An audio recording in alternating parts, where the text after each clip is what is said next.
আমি আলাপ পাইলাম কি আমার খাড়ের উপরে কেউ উঠছে, মুখ চাপিয়ে ধরার পর পাছর পাছর করছে, আঙ্গুলটা আমার মুখের ভিতরে ঢুকে গেছে।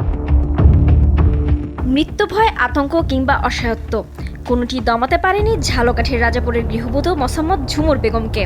গভীর রাতে ঘরে চোর ঢুকে পড়লে আতঙ্কিত না হয়ে চোরের আঙ্গুল কামড়ে ধরেন গৃহবধূ। তাতে বিচ্ছিন্ন হয়ে যায় আঙ্গুলের একটি অংশ। তবে সহযোগীদের সহায়তায় পালিয়ে যাওয়ার সময় দুটি মোবাইল ফোন নিয়ে যায় চোরের দল। ঘটনাস্থল থেকে উদ্ধার হয়েছে চোরের বিচ্ছিন্ন আঙ্গুলের অংশ। বুধবার ভোররাতে পরিবারের সদস্যরা ঘুমিয়ে থাকাকালে ঘরে প্রবেশ করে চোর। রাত প্রায় 2:40 শব্দ পেয়ে ঘুম ভেঙে যায় গৃহবধূ ঝুমুর বেগমের। তিনি চোরকে দেখে চিৎকার শুরু করলে চোর তার মুখ চেপে ধরে। শুরু হয় ধস্তাধস্তি। এক পর্যায়ে চোরের একটি আঙ্গুল গৃহবধূর মুখে চলে গেলে তিনি শক্ত করে কামড়ে ধরেন। এতে চোরের আঙ্গুলের একটি অংশ বিচ্ছিন্ন হয়ে যায়। আমি আলাপ পাইলাম কি আমার খাড়ের উপরে কেউ উঠছে। আমি তখন হঠাৎ করে মশারির ভিত্তিতে চাইছি, চাওয়ার পরে আমি দেখি কি যে আমার মেয়ে না, একটা পুরুষ রকমের আর কি এরকমের আকৃতি চেহারা, অতটা খেয়াল করি নাই। আমি পরে চিক করে লইছি, চিক করে যে লইছি এই মশারির উপরে দিয়ে আমার মুখ চাপিয়ে ধরছে। মুখ চাপিয়ে ধরার পর আমি তারপরে ঠ্যাং পাছড়াইছি, হাত পাছড়াইছি, এরকম বহুত আর কি পাছর পাছর করছি।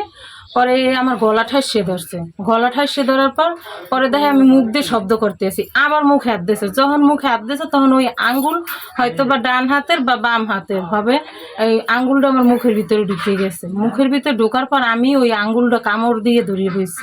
আমি আর ছাড়িনি, একটা কর সহ নখ সহ আর কি আমি কামড়াই ধরিয়ে দিয়েছি। কইতেছে তুই আমার আঙ্গুল ফেলাই দিয়েছো, তোর খবর আছে।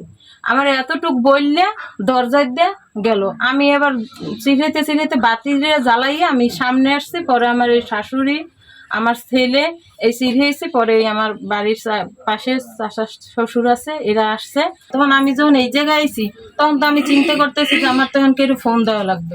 তখন আমি ওই বারিন্দায় গেছি, পরে এখান দিয়ে আমার ফোনও নাই।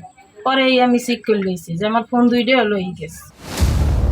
আহত চোর প্রাণনাশের হুমকি দিয়ে ঘরের দরজা খুলে বাইরে থাকা সহযোগীদের সঙ্গে পালিয়ে যায়। তবে পালানোর সময় ঘর থেকে দুটি মোবাইল ফোন নিয়ে যায় চোরের দল। পরে গৃহবধূর চিৎকারে আশেপাশের লোকজন ছুটে এসে পুলিশকে খবর দেয়। স্থানীয়দের অভিযোগ, এলাকায় সম্প্রতি চুরি ও চুরির চেষ্টায় ঘটনা বেড়ে গেছে। এতে সাধারণ মানুষের মধ্যে আতঙ্ক বিরাজ করছে। তারা রাতে টহল জোরদার এবং চোরদের দ্রুত গ্রেফতারের দাবি জানিয়েছেন। শুনে দেখলাম আমরা নজরিয়া যে আমার শরীরে রক্ত, ওই আঙ্গুলের মাথা রয়ে গেছে, নখ রয়ে গেছে।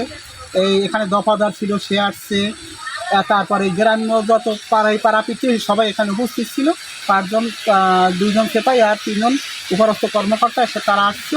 আজকে এখানে লিখিত অভিযোগ নিয়েছে। রাজাপুর থানার ভারপ্রাপ্ত কর্মকর্তা ওসি সুজন বিশ্বাস জানান, ঘটনাস্থল পরিদর্শন করা হয়েছে। অভিযোগের ভিত্তিতে তদন্ত চলছে। জড়িতদের শনাক্ত করে প্রয়োজনীয় আইনগত ব্যবস্থা নেওয়া হবে। রুবায়েত তানজুম, দেশ টিভি।